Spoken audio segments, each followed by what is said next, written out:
I just want to tell you a little bit about my personal experience with the reverse mortgage. I never dreamed I'd get to be this old before I was a poster child, but, but that's what happened. You don't realize until you actually retire that everything you've heard all these years about, you're supposed to have money set aside, you're supposed to have an annuity or stocks and bonds or something before you retire. It's really true. But when you start living on Social Security and the cost of everything you have to pay for starts going up and up and up, you realize it's too bad you didn't save. But many of us just simply couldn't. And I see that more and more today when you go to the pharmacy counter and have people say to the clerk, I can't make that copay, you'll have to put the medicine back. That's the kind of thing that's happening today. And I just didn't know what to do. I have osteoporosis because I didn't drink enough milk when I was younger. And I kept seeing older people still working, even sweeping out McDonald's. And I realized, I had to do something. Your children want to help, but they're in their own child-raising years, and it just doesn't feel right to ask your kids to support you now. It isn't pride exactly, it's more a question of dignity. Grown-ups are supposed to be able to manage. Then I saw this actor on TV, Robert Wagner. And he was talking about this loan you get based on the value of your home that you don't have to pay back. And I said, sure, give me a break. But I called the number on the bottom of the screen, and they sent me this DVD.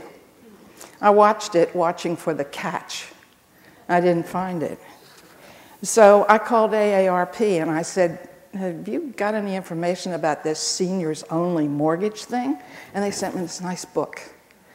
And I went through it very carefully, and then I saw an ad in the paper for Wells Fargo.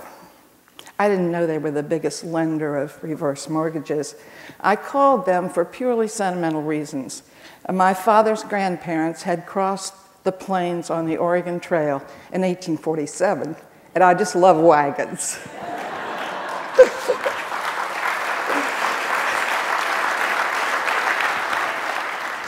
So I called the number, and I got a woman by the name of Connie Friedman who explained everything to me over and over again. I asked her so many questions. She was endlessly patient.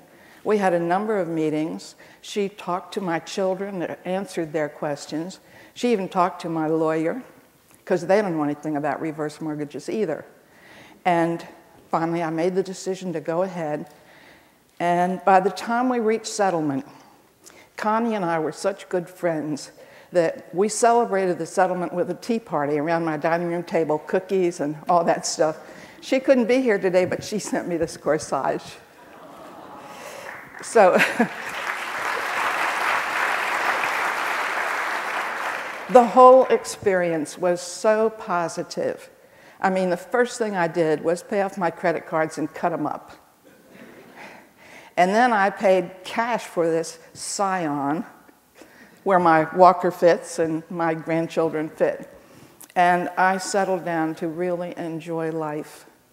And I can tell you, having money set aside that you know is there for an emergency, no matter what happens to you, is better than any tonic or any medicine you can buy.